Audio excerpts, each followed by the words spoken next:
ঠিক না বেঠি?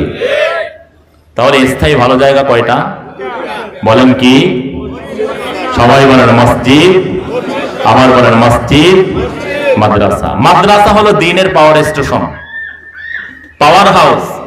মাদ্রাসা ছাড়া গোটা দুনিয়ার সব মসজিদ অচল। আজকে যদি মাদ্রাসাওয়ালার আমরা বয়কট করি, সব মসজিদ অচল হয়ে যাবে। ও চাপাবাজির কিচ্ছু নাই। আপনার এই এলাকার যত মসজিদের ইমাম, এটা কোনো মসজিদ থেকে তৈরি হয় নাই। ওই কথা বলা দিয়ে কাবা অচল হবে। আল্লাহর ঘর যে কাবা, যেখানে এক সেজদা করলে 1 লক্ষ সেজদার সব পাওয়া যায়, ওই কাবার যিনি দীর্ঘদিনের ইমাম ও খতিব আব্দুর রহমান আস-সুদাইস, তাকে কাবা তৈরি করে নাই, বরং তিনি মাদ্রাসা থেকে তৈরি হয়ে কাবা পরিচালনা করতেছেন। অনেকের বুঝেন, এই জন্য গোটা বেঈমানরা মাদ্রাসার দুশমন। হ্যাঁ, মসজিদ নিয়ে ব্যস্ত, মসজিদ টাইলস করে। আরে ভাই, অজু ছাড়া নামাজ হয় কিভাবে? কাবার ইমাম পড়লেও হবে না, দেওবন্দের হুজুর পড়লেও হবে না, চরমনার হুজুর পড়লেও হবে না, কথা বলেন। আর অজু সহ রিকশাওয়ালা নামাজ পড়লেও তার নামাজ হয়ে যাবে। মাদ্রাসা ছাড়া মসজিদ চলবে না, তাবলীগ চলবে না, খানকা চলবে না, সব অচল হয়ে যাবে। এই জন্য গোটা বেঈমানরা মাদ্রাসার দুশমন। যারা ওদের সাথে তাল মিলায় দুশমনি করে, ওরাও ইহুদি খ্রিস্টানদের দুশমন। কথা ঠিক না বেঠিক? কোরআনের হাফেজ, খতমে তারাবি, এই কোরআনের হাফেজ কোথায় তৈরি হয়? মসজিদে। সবাই কথা হয়, মুখ খুলে বলেন। সারা দুনিয়ার মসজিদ একজন হাফেজ তৈরি করে না, বরং এক একটা মাদ্রাসা থেকে হাজার হাজার হাফেজ তৈরি হয়। কথা বলা না, কথা বুঝতেছেন? কথা বুঝতেছেন? তাহলে দ্বীনের মূল হলো মাদ্রাসা। এই জন্য আমাকে মসজিদ নিয়ে কোনো টেনশন নেই। মসজিদে আমাকে তেল দিয়ে আপনারা নেওয়ার জন্য ব্যস্ত হয়ে যান। অমুক হুজুরে লাগবে, মসজিদের ইমাম চাই, অমুক হুজুরে খতিব চাই। হুজুর কোথায় তৈরি হয়? মসজিদে। আজকে কোনাবাড়ির থেকে সব মাদ্রাসাওয়ালার বয়কট করুক, মোতাওয়াল্লি যদি কয় মোতাওয়াল্লি জুমা পড়াইবে আগামী জুমা, এলাকার সব লোক পলায়ে চলে যাইব। ওকে কথা বলে না দি, এই কথা বুঝতেছেন না? কথা বোঝেন না? আর যদি কয় না ইমাম সাহেব নাই, মুয়াজ্জিন পড়াইবে, তাও সবাই থাকবো। কিন্তু যদি কয় মোতাওয়াল্লি পড়াইবো, সভাপতি সেক্রেটারি পড়াইবো, সব পলায়ে চলে যায়। ওই কথা বলা দি, গোটা দুনিয়ার মোতাওয়াল্লিরা মিলে একটা মসজিদ চালাতে পারো না, কিন্তু একজন মাদ্রাসার বেশি পড়ে না, 1 বছর পড়ছে কারি সাহেব, সে মসজিদ চালাতে পারে। কথা ঠিক না বেঠিক? কথা বলে। এই গুরুত্বটা মুসলমানরা বোঝে নাই, এই জন্যই অত পতন। তোমরা কি খানা খাও আর আমরা কি খাই, চ্যালেঞ্জ করো। তোমরা কি চড়ো, আমরা কি করি, কি ভোগ করি দুনিয়ার মধ্যে। আরে দেখো, সালমান কোনোদিন কাবার ইমামতি করার ক্ষমতা রাখে না। ওই সালমান পিছনে থাকে, আর আব্দুর রহমান আস-সুদাইস, মাহের আল মুআইকিলি, এরা সামনে থাকে। কথা ঠিক না বেঠিক? কথা বলেন। যারা আওয়ামী লীগ করছো, বিএনপি করো, যদি কয় মির্জা ফখরুল বিএনপির অমুক লিডার মারা গেছে, জানাজা পড়াইবো, সব পলায়ে চলে দেয়। কথা বলা দিয়ে এই কথা বুঝতেছেন? যদি কয় ওবায়দুল কাদের পড়াবে, পলায়ে চলে যাবে। আর যদি কয় চরমনার হুজুর অমুকের জানাজা পড়াবে, হাজারো লোক জড়ো হয়ে যাবে। কথা ঠিক না বেঠিক? কথা বলা। চরমনার হুজুর কোথা থেকে তৈরি হয়েছেন? মাদ্রাসা থেকে। যদি শুনে খালেদ সাইফুল্লাহ আইয়ুবী পড়াবে, কত মানুষ ভিড় জমায়ে ফেলবে। যদি শুনে হাফিজুর রহমান সিদ্দিকী পড়াবে, কথা বলেন, মিজানুর রহমান আজহারি পড়াবে, হাজারো মানুষ জমা হয়ে যাবে। কথা ঠিক না বেঠিক? আর যদি কয় অমুক দলের লিডার পড়াইবো, সব পলায়ে চলে যায়। কার পিছনে ঘোরো আসলে, এইটা বোঝা দরকার। মাদ্রাসার গুরুত্বটা আমরা বুঝি নাই। ওই ছোট বাচ্চা না, পৃথিবীর মধ্যে একজন একটা ডিকশনারির হাফেজ পাওয়া যায় না। যে সংবিধান লিখছে, সে সংবিধানের ধারাগুলো মুখস্থ বলতে পারে না। কথা বলে না? কথা বলেন। দেখে কয়, তাও ভুল করে। আর এই কোরআনের 114টা ধারা, 30টা অধ্যায়। ওই কথা বলে না? কথা বলেন। একজন না, দুইজন না, এই কোনাবাড়ির মধ্যে হাজারো কোরআনের হাফেজ। এটা কাল্পনিক। 6 বছরের বাচ্চা কথা বলতে পারে না, 7 বছরের বাচ্চা কথা বলতে পারে না, কিন্তু পুরা কোরআনের শুরু থেকে শেষ পর্যন্ত শুধু আমাদেরকে তেলাওয়াত করে শোনায় এরকম না, বিশ্বের প্রতিযোগিতায় শোনায় দেয়। এটা আল্লাহ। কারণ ওই বাচ্চা, তোমরা আমরা যখন সবাই ঘুমায়া থাকি, যখন আমার রব প্রথম আসমানে এসে ডাকতে থাকেন, কে আছো, ওঠো, যা লাগবে বলো, আমি দিয়ে দিব। ওই ছোট বাচ্চা ওই সময় উঠে আল্লাহর কুদরতি পায়ে তাহাজ্জুদে সিজদা করে আল্লাহর কাছে বলে, মাওলা, আমি তোমার কোরআন হেফজ করার জন্য এসেছি। আমার আল্লাহ কুদরতি ভাবে ওই 6 বছরের বাচ্চা সিনার মধ্যে কোরআনকে জমা করে দেয়। রে ভাইও, এই জন্য নিয়াত করেন, এতটুকু আলোচনার দ্বারা নিয়াত করেন, এখন থেকে মুমিনদের একটা সন্তানও আর কোথাও পড়বে না, সবগুলোকে কোরআনের জন্য ওয়াকফ করব। কি রাজি আছি সবাই? ইনশাআল্লাহ। কারা কারা রাজি? একটু আল্লাহু আকবার বলতে জোরে। আল্লাহ সবাইকে কবুল করে, সবাই বলি আমিন। তাহলে দিনের পাওয়ার স্টেশন কি বলেন? সবাই বলে না। এই যে এই মাদ্রাসার নাম দেওয়া হয়েছে কাসিমিয়া, এটা কি হিসাবে দেওয়া হয়েছে অনেকে জানেন না, এটা কাসিমিয়া, এটা আবার কোন নাম? এই গোটা কওমি মাদ্রাসার যিনি ভিত্তি স্থাপন করেছেন তিনি হলেন হুজ্জাতুল ইসলাম কাসেম নানুতুবি রহমাতুল্লাহ আলাইহি। আজকে দেশের মধ্যে নির্যাতন দেখছেন না, কত আয়নাগর দেখছেন। এই নির্যাতন আজকের না, এই বেঈমানরা, এই জালেমরা নির্যাতন আজকে থেকে শুরু করে নেই। এই বাংলার মধ্যে 80,000 মাদ্রাসা ছিল। ব্রিটিশ এই দেশকে দীর্ঘদিন শাসন করছে। ওদের মূল টার্গেট কি ছিল দেখেন? তখনকার একজন বিশ্বনন্দিত সাংবাদিক ছিল উইলিয়াম হান্টাস, যাকে বলা হয় সংক্ষেপে ডব্লিউ হান্টাস। ব্রিটিশ কেন্দ্রীয় সরকার দেখলো ব্রিটিশদের সৈন্য সংখ্যা 1 লক্ষ, মুসলমানদের সংখ্যা মাত্র 3,000, তাও মুসলমানরা বিজয়ী। ব্রিটিশদের সৈন্য সংখ্যা 3 লক্ষ, মুসলমানদের সংখ্যা মাত্র 300, তাও মুসলমানরা বিজয়ী। ব্রিটিশদের সৈন্য সংখ্যা 10 লক্ষ, মুসলমানদের সৈন্য সংখ্যা মাত্র 17 জন, তাও মুসলমানরা বিজয়ী। কারণটা কি? উইলিয়াম হান্টাসকে বলল, তুমি গবেষণা করে একটা রিপোর্ট পেশ করো কিভাবে মুসলমানদের বিরুদ্ধে স্থায়ীভাবে বিজয় লাভ করা যায়। উইলিয়াম হান্টাস দীর্ঘ গবেষণার পরে একটা রিপোর্ট পেশ করলো, মুসলমানদের বিরুদ্ধে বিজয় লাভ করতে হলে 3টা কাজ করতে হবে। এই খুব খেয়াল করিয়া শুনিয়েন। কয়টা কাজ? সবাই বলেন, আবার বলেন, কয়টা কাজ? 1 নাম্বার, সমস্ত মাদ্রাসাগুলোকে বন্ধ করে দিতে হবে। আরে মিয়া, মসজিদ তো সব তালা মারা থাকে, তুমি মসজিদ চালাও না, চিটার। মসজিদে তাহাজ্জুদের সময় আইলে ফেরেশতাও দেখে তালা মারা আর জিনও দেখে তালা মারা। এই কথা বলে না, ভুল বলতে আসি মনে হয় না। কোন বাড়ির মসজিদ গুলো না হুজুর আন্তাজে কন্তাজে কথা বলে না, আমরা সব তাহাজ্জুদের সময় মসজিদে ঢুকি, আর মাদ্রাসা শুরু হয় তাহাজ্জুদের সময়। এই যারা হাফেজ হেফজ করে বা 6 বছর বয়স, ওদের ওঠা লাগে ভোর রাতে 3টায় ওঠা লাগে। আগে তাহাজ্জুদের পরে কোরআনের তেলাওয়াত। তো আগে কি বললো? সব মাদ্রাসাগুলো বন্ধ করতে হবে। নাম্বার 2, সমস্ত কোরআনের কপিগুলো জ্বালায় দিতে হবে। জোরে নাউযুবিল্লাহ বলেন। নাম্বার 3, আলেমদেরকে হত্যা করে তাদের লাশ জুড়ায় রাখতে হবে। জোরে বলেন নাউযুবিল্লাহ। এই রিপোর্টের ভিত্তিতে ব্রিটিশ কেন্দ্রীয় সরকার তৎকালীন এই বাংলার মধ্যে 80,000 মাদ্রাসা ছিল, এক আইনে সমস্ত মাদ্রাসাগুলোকে বন্ধ করে দিয়েছে। কোরআনের কপি সংগ্রহ করে, তখনকার কোরআনের ছাপাখানা ছিল না, হাতে লিখতে হতো। 3 লক্ষ কোরআনের কপি সংগ্রহ করে জ্বালায় দিয়েছে। জোরে বলেন নাউযুবিল্লাহ। 18,000 আলেম তাদেরকে একত্রিত করে শহীদ করে গাছের মধ্যে ঝুলাইয়া দিয়েছে। যেখানে আলেম পেয়েছে তাকেই শহীদ করা হয়েছে। দিল্লি থেকে খাইবার পর্যন্ত এমন কোন গাছ ছিল না যে গাছের মধ্যে একজন আলেমের লাশ ঝুলাইয়া দেওয়া হয়নি।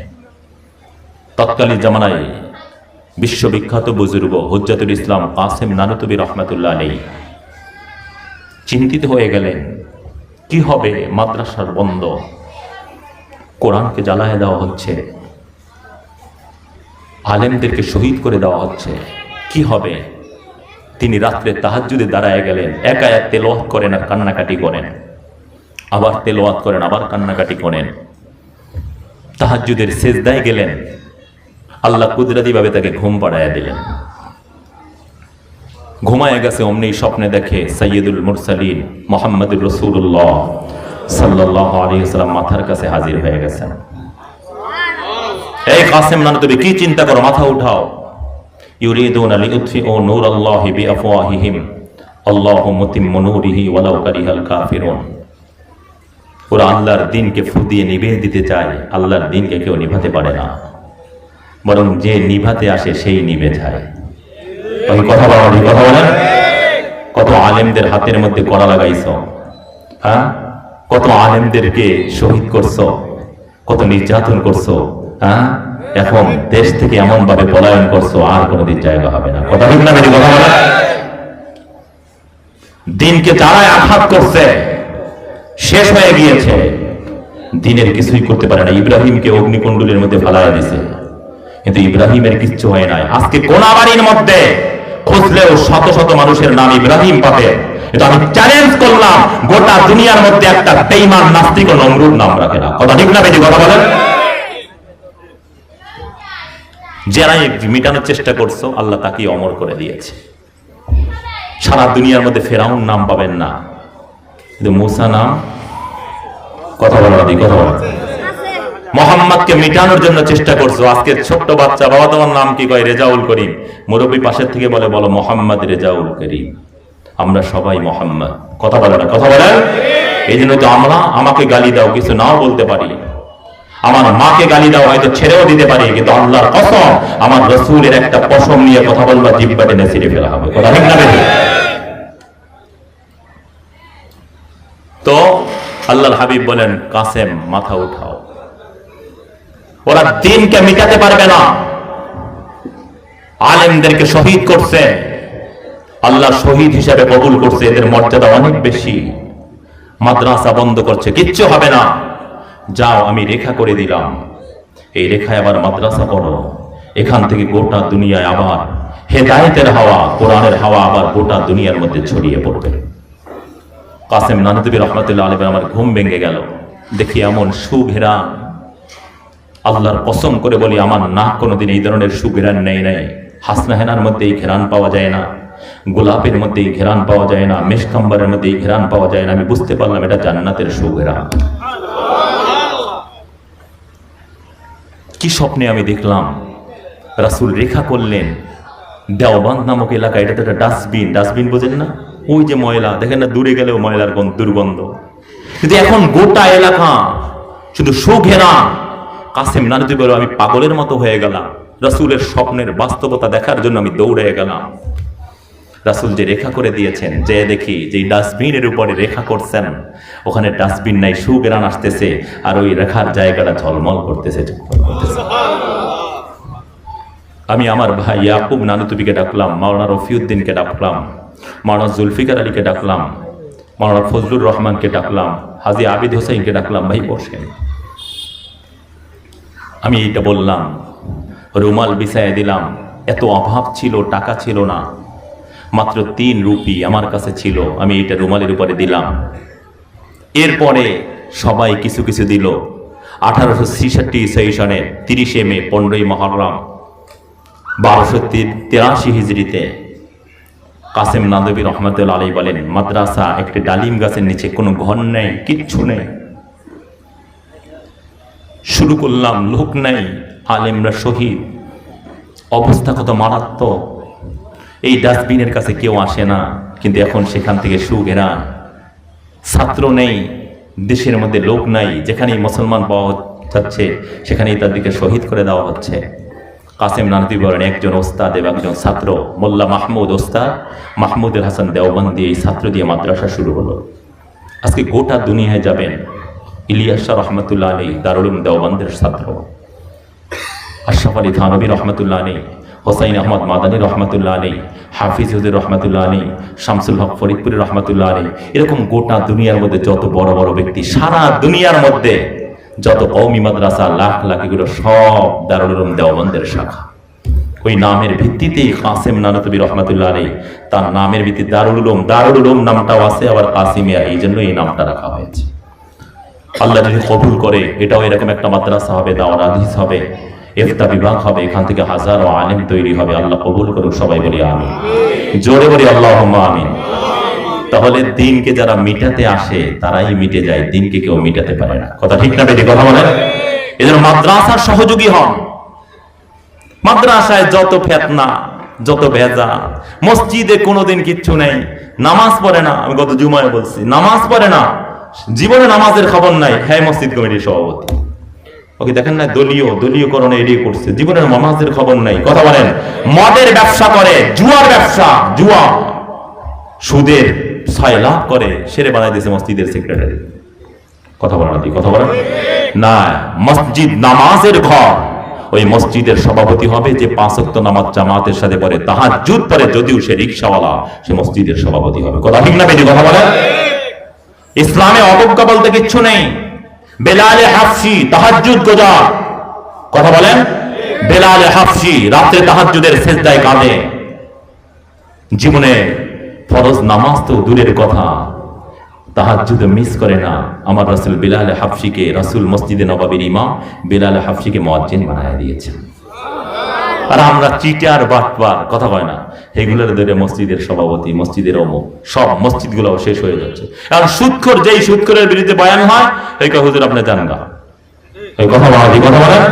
এখন থেকে মসজিদের সভাপতি, সেক্রেটারি এগুলো হবে সব আলেম, যারা দিন সম্পর্কে যারা নামাজি, কথা ঠিক না বেশি। এরকম আমরা সবাই ঐক্যবদ্ধ হয়ে যাই, দেখবেন সব দুর্নীতি নির্মূল হবে, সব সন্ত্রাস বন্ধ হবে, সব মদ বন্ধ হয়ে যাবে, কথা ঠিক না বেশি। কি রাজি আছি না সবাই ইনশাআল্লাহ? তাহলে স্থায়ী ভালো জায়গা কয়টা বলেন? কি কি? এর মূল হলো মাদ্রাসা। মাদ্রাসা রাসূলের ঘর, মসজিদ হলো আল্লাহর ঘর। আল্লাহ বলে আমার রাসূলকে বাদ দিয়ে আমাকে পাবি না, মাদ্রাসা বাদ দিয়ে মসজিদ চলবে না। বলে কেমন? এই বুঝেন, রাসূলকে বাদ দিলে মানুষ পাগল বলে। এই মজলিসে আসছেন না এখন, নাভির থেকে হাঁটু পর্যন্ত এটা ঢাকা হলো ফরজ, আল্লাহর বিধান, আর এটা হলো সুন্নাত, এটা হলো সুন্নাত। এইগুলো সব কি বলেন? সুন্নাত আমার রাসূলের। সুন্নাত কি? জুমার নামাজে যদি এইখান থেকে একটা প্যান্ট পরে এনে দেখো, এই পাগলটারে পাবনা পাঠিয়ে দাও। কথা বুঝতেছেন? আমার রাসূলকে বাদ দিলে সে পাগল হয়, পাগল। আমার রাসূলকে বাদ দিয়ে আল্লাহকে পাওয়া যায় না। ঠিক আল্লাহর রাসূলের ঘর ছাড়া মাদ্রাসা ছাড়া মসজিদ চলবেই না, চালানো সম্ভবই না। এবার আরেকটা চ্যালেঞ্জ করলাম, এই গোটা কোনাবাড়ির সব মসজিদে যেই কোরআন শরীফ না আছে, ওই কোনাবাড়ি যে দাওরা হাদিস মাদ্রাসা, ওই এক মাদ্রাসার মধ্যে তার চেয়ে বেশি কোরআন শরীফ আছে। আর হাদিসের কিতাব তো প্রশ্নই নেই। গোটা আপনাদের গাজীপুরে, সব পুরা গাজীপুরে সব মসজিদ মিলাই যে কোরআন শরীফ না আছে, এক হাটহাজারি মাদ্রাসায় তার চেয়ে বেশি কোরআন শরীফ আছে। এই কথা বুঝতেছেন? আর হাদিসের কিতাব কইলে তো নাই। মাদ্রাসা কি? মাদ্রাসা হলো কোরআন এবং সুন্নাহর পাওয়ার স্টেশন, এখান থেকে সাপ্লাই দেওয়া হয়। তাহলে আমরা মাদ্রাসাকে মজবুত করে ধরবো তো ইনশাআল্লাহ? কি রাজি আছি সবাই ইনশাআল্লাহ? তাহলে স্থায়ী ভালো জায়গা দুইটা, কি বলেন? মসজিদ, মাদ্রাসা। আর দ্বিতীয় হলো ভালো লোক, স্থায়ী ভালো লোক হলেন দুইজন। কয়জন বলেন? কোরআনওয়ালা, জিকিরওয়ালা। সবাই জবান খুলে বলেন কোরআনওয়ালা। এই ছোট বাচ্চা রিকশাওয়ালার ছেলে না, মন্ত্রীদের মধ্যে কোরআন নাই, ক্যাডিটের সাথে কোরআন হয় না। বাংলাদেশ স্বাধীন হয়েছে 53 বছর, 50 বছরের বেশি, কথা বলেন। এখন বোধহয় একজন মন্ত্রীর ছেলে হাফেজ নাই, একজন ডিসির ছেলে হাফেজ নাই, সচিবের ছেলে হাফেজ আলেম নাই, কিন্তু লাখো গার্মেন্টস শ্রমিকের সন্তান, রিকশাওয়ালার সন্তান কোরআনের হাফেজ আছে। কোরআন ক্যাডিটের সাথে কোরআন হয় না, এলাকার মাতব্বার মোরল কোরআন নেই। কোরআন হলো বিনয়, কথা বলেন। দিন এরকম, আমার রাসূল কাবায় বসে কোরআন পান নাই, ওই গুহার মধ্যে গিয়া কষ্ট, ওখানে কোরআন। এই কথা বুঝতেছেন? ওই চেয়ার টেবিলে বসে পাও নাড়ায়া কোরআনের হাফেজ হওয়া যায় না। হেফজখানা গুলা ঢুকবেন, যারা বিশ্বের সবচেয়ে ভালো হেফজখানা, দেখবেন ওই ফ্লোরে বইসা এরকম চলতেছে। এই কথা বুঝতেছেন? ইঞ্জিনিয়ার হওয়া যায়, ডাক্তার হওয়া যায়, কিন্তু কোরআনের হাফেজ হওয়া যায়। কোরআনওয়ালার মর্যাদা কেমন? এই গাজীপুরে আদালত রায় দিয়েছে, আসামির ফাঁসি, টাঙ্গাইল ফাঁসি, মানিকগঞ্জ ফাঁসি, ঢাকা ফাঁসি, সারা দেশের সব আদালত থেকে ফাঁসি। প্রেসিডেন্টের কাছে গেছে, প্রেসিডেন্ট বলছে ফাঁসি হবে না, কারটা টিকবে। সবাই কথা বলে না, এটাও বুঝেন না। আল্লাহ বলে কিয়ামতের ময়দানে কোরআনওয়ালাকে আমি প্রেসিডেন্টের পাওয়ার দিয়ে দিব। জাহান্নামের ফয়সালা কোনো নবী দিতে পারে না, কোন রাসূল দিতে পারে না, কোন ফেরেশতা দিতে পারে না। জাহান্নামের ফয়সালা আমি দিয়েছি।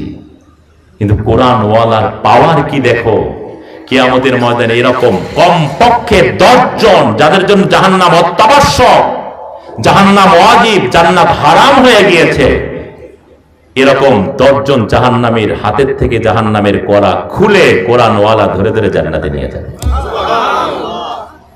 পাওয়ার কে দিবেন? কোরআন কার? আর একটু জোরে বলেন না কার? আমরা আজকে যারা কোরআনের সবক নিলাম, আমাদের মর্যাদা কেমন? অনেকে মনে করছেন যে হুজুর আমি তো পড়তে পারি না। রাসূল এদের ব্যাপারে কি বলছেন? আল মাহিরু বিল কোরআন মা'আস সাফারাতিল কিরামিল বারারা। যারা কোরআনের ব্যাপারে অভিজ্ঞ, আল্লাহ তাদেরকে নৈকট্যবান ফেরেশতাদের দলভুক্ত করবেন।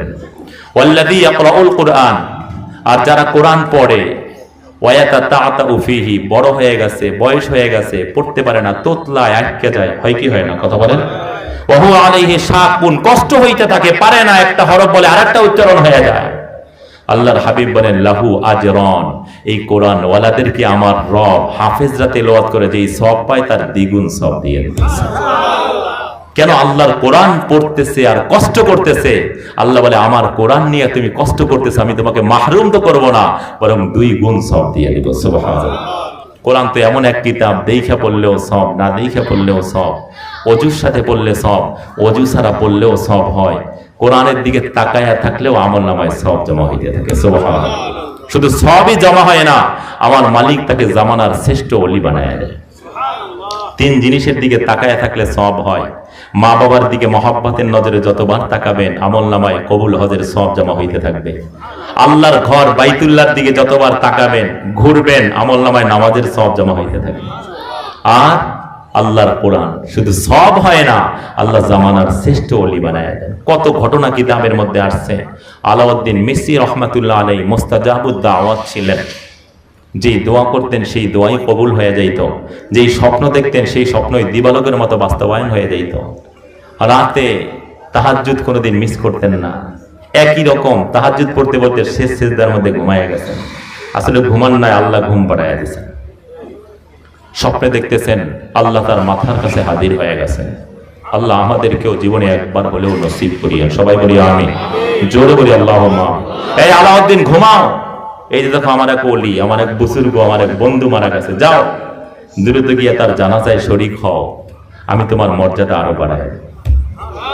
আল্লাহ সব দেখায় দিলেন। আলাউদ্দিন মিসরি ঘুম ভেঙে গেল। আই দেখে আবার সেই সুঘেরান, ঘেরান মনে আছে তো? হ্যাঁ, কোথা থেকে গেরান? জান্নাতের সুগেরান। কোনদিন তো আমি ভুল স্বপ্ন দেখি নাই, কিন্তু আজকে কি দেখলাম? ওই এলাকায় তো কোনদিন কোন ওলি বুজুর্গের কথা কেউ বলে নাই, কোনদিন শুনি নাই। কিন্তু এত বড় বুজুর্গ আল্লাহ স্বপ্নের মধ্যে বললেন, তাও তাহাজ্জুদের সিজদার মধ্যে স্বপ্ন। আলাউদ্দিন মিসরি বলে আমি তাকায় দেখি ফজরের রক্ত হয়ে গেছে। কোনদিন জামাতের নির্দিষ্ট টাইম ছাড়া আগে ফজরের নামাজ পড়ি নাই, পরে এরপরে জিকির আজকার করে ইশরাক না পরে কোনোদিন বেরো হই না। কিন্তু আজকে যদি এত দেরি করে ফজরের নামাজ পড়ি, ইশরাক পরে রওনা করি, যদি জানাজা মিস করি আল্লাহ নারাজ হয়ে যাবে, কোনো আযাব ও গজবের শিকার হয়ে যায় কিনা। এই জন্য কাছাকাছি যারা ছিল এদেরকে উঠাইলেন, অজু করো, ফজরের নামাজ জামাতের সাথে আগে পড়েই ওই আল্লাহর ওলির জানাজায় শরীক হওয়ার জন্য রওনা করলেন। আল্লাহ এলাকাও বলে দিলেন, সব দেখায় দিলেন। এলাকার কাছাকাছি গেলেন, যা একজনকে পায়ে জিজ্ঞেস করলেন, ভাই এখানে একজন বড় আল্লাহর ওলি মারা গেছে, আমাকে একটু তার ঠিকানাটা বলিয়ে দাও। কয় হুজুর আপনি ভুল এলাকায় আইছেন, এলাকায় কোনো আল্লাহর ওলি মারা যায় না। আলাউদ্দিন মিসরি আশ্চর্য হলেন, আমি চিনি না, শুনি নাই, কিন্তু এলাকার মানুষও চিনে না। আলাউদ্দিন মিসরি বলে, আমি তো ভুল এলাকায় আসি নাই, হতে পারে অনেক বড় বুজুর্গ ওলি, কিন্তু আল্লাহ গোপন রাখছে। এরকম আছে না নাই? কথা বলা যায়। আরেকটু সামনের দিকে অগ্রসর হলেন।